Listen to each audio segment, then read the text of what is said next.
या तो वचन प्रतिज्ञा ही छोड़ दीजिए या धैर्य धारण कीजिए। यो असहाय स्त्री की भांति रोइए पीटिए नहीं। सत्यवती के लिए तो शरीर, स्त्री, पुत्र और घर, धन और पृथ्वी सब तिनके के बराबर कहे गए हैं। कैकेयी के मर्मभेदी वचन सुनकर राजा ने कहा कि तू जो चाहे कह, तेरा कुछ भी दोष नहीं। मेरा काल तुझे मानो पिशाच होकर लग गया है, वही तुझसे यह सब कहला रहा है। भरत तो भूल कर भी राजपद नहीं चाहते, होनहार बस तेरे ही जी में कुमति आ बसी। यह सब मेरे पापों का परिणाम है, जिससे कुछ समय में बेमौके विधाता विपरीत हो गया। तेरी उजाड़ी हुई यह सुंदर अयोध्या फिर भली भांति बसेगी और समस्त गुणों के धाम श्री राम की प्रभुता भी होगी। सब भाई उनकी सेवा करेंगे और तीनों लोकों में श्री राम की बढ़ाई होगी।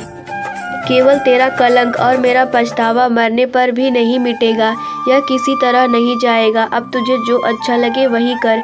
मुँह छिपाकर मेरी आंखों की ओर जा बैठ, अर्थात मेरे सामने से हट जा, मुझे मुँह ना दिखा।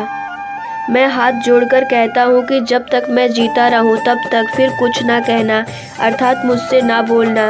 अरे अभागिनी, फिर तू अंत में पछताएगी, जो तू नहारू तात के लिए गाय को मार रही है। राजा करोड़ों प्रकार से बहुत तरह से समझाकर और यह कहकर कि तू क्यों सर्वनाश कर रही है, पृथ्वी पर गिर पड़े, पर कपट करने में चतुर कैकेयी कुछ बोलती नहीं, मानो मौन होकर मसान जगा रही हो, शमशान में बैठकर प्रेत मंत्र सिद्ध कर रही हो। राजा राम राम रट रहे हैं और ऐसे व्याकुल हैं जैसे कोई पक्षी पंख के बिना बेहाल हो।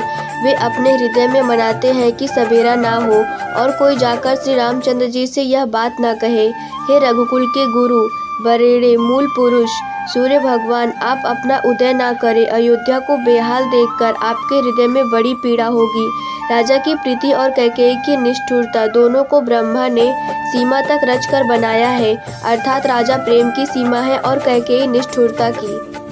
विलाप करते करते ही राजा को सवेरा हो गया। राजद्वार पर वीणा, बांसुरी और शंख की ध्वनि होने लगी। भाट लोग विरुदावली पढ़ रहे हैं और गवैये गुणों का गान कर रहे हैं। सुनने पर राजा को वे बाढ़ जैसे लगते हैं। राजा को ये सब मंगल साज कैसे नहीं सुहा रहे हैं, जैसे पति के साथ सती होने वाली स्त्री को आभूषण।